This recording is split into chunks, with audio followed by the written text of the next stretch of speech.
bienvenue sur ma chaîne Sultana Dream. Chose promise, chose due.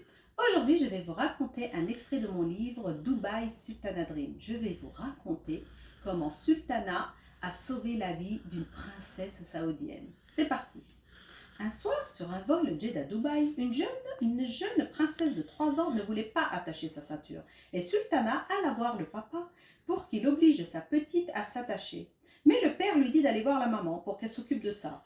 Il s'agissait en fait d'un des princes de la famille royale d'Arabie Saoudite qui avait réservé la première classe pour lui, ses 4 épouses, leur ribambelle d'enfants et ses domestiques. Quoi?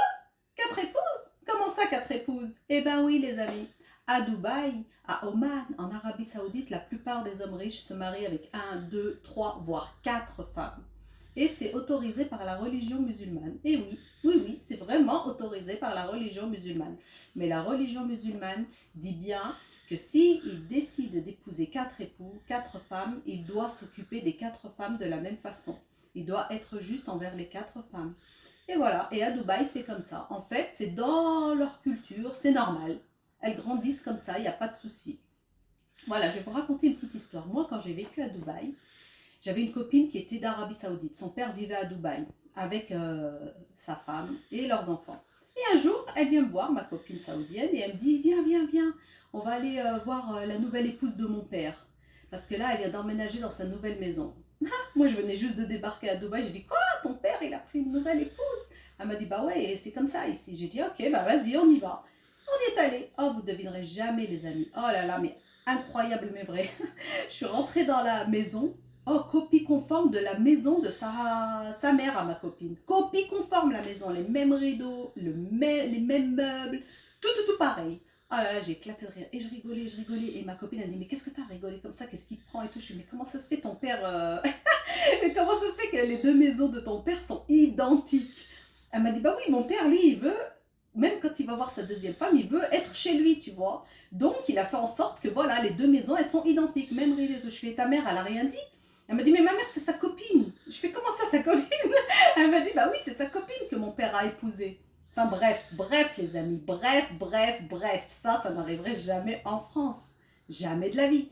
Dites-moi en commentaire ce que vous en pensez. Comme ça, on va débattre sur ce sujet. Est-ce que vous seriez prêt à partager votre copain, votre mari? Est-ce que vous, les hommes, vous êtes prêts à épouser 1, 2, 3 femmes? Bref, dites-moi en commentaire qu'on rigole un peu. Bon, revenons-en à nos moutons. Je vais vous raconter la suite du livre. Voilà, donc du coup, quand Sultana parla à la mère de la petite, cette dernière d'un geste de la main envoya balader Sultana. L'avion devait atterrir dans les 10 minutes qui suivaient. Sultana était furieuse et attacha elle-même la princesse capricieuse, qui, la seconde d'après, détacha la ceinture.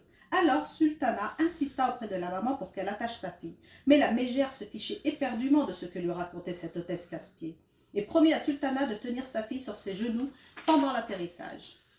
Ce qui ne satisfit pas Sultana. Mais bon, la chef de cabine s'en mêla et demanda à Sultana de lâcher l'affaire. Sultana dut subir l'agitation de la petite, l'air hautain de l'épouse et l'indifférence du prince. Sultana alla donc s'asseoir mais ne quitta pas des yeux la petite princesse surexcitée. Quand l'avion commença sa descente vers l'aéroport de Dubaï, l'inévitable se produisit.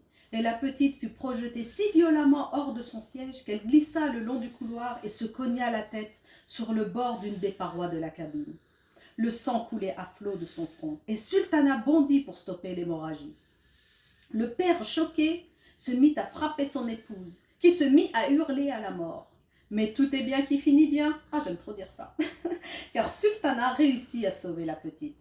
Le mois d'après, Sultana fut surprise de voir sur son bulletin de salaire une prime exceptionnelle de 2000 €. Eh oui, c'était ça la vie banale d'une hôtesse de l'air du Moyen-Orient. Heureusement que Sultana fut studieuse pendant les cours de premier secours, car la vie n'allait pas l'épargner en 10 ans de carrière. Eh oui les amis, c'est comme ça à Dubaï, ça c'est véridique. Vous gagnez un salaire de ministre, les amis, quand vous êtes hôtesse de l'air à Dubaï, aux Émirats Arabes Unis, chez Emirates. En fait, ce n'est pas le salaire en lui-même qui est gros, c'est les pourboires. À peine vous faites quelque chose, jackpot, 100 € de pourboire. 200 € de pourboire, 1000 € de pourboire. Regardez, là, elle a sauvé quand même, elle méritait bien les 2000 € de pourboire. Mais en fait, c'est des pourboires que les princes et les cheikhs et les hommes milliardaires donnent aux hôtesses de l'air. Voilà, il suffit par exemple, je ne sais pas moi, par exemple, je me rappelle, j'avais juste aidé une domestique à faire manger une petite qui ne voulait pas manger. La maman, ça lui a tellement plu, elle m'a donné 300 € de pourboire. Voilà les amis, donc la semaine prochaine, je vous raconterai comment devenir hôtesse de l'air chez Emirates, comment réussir les examens, comment, et puis je vous raconterai un extrait, comment Sultana, elle, a réussi à rentrer chez Emirates. Alors si vous avez aimé cette vidéo, cliquez sur j'aime et abonnez-vous à ma chaîne. À bientôt les amis.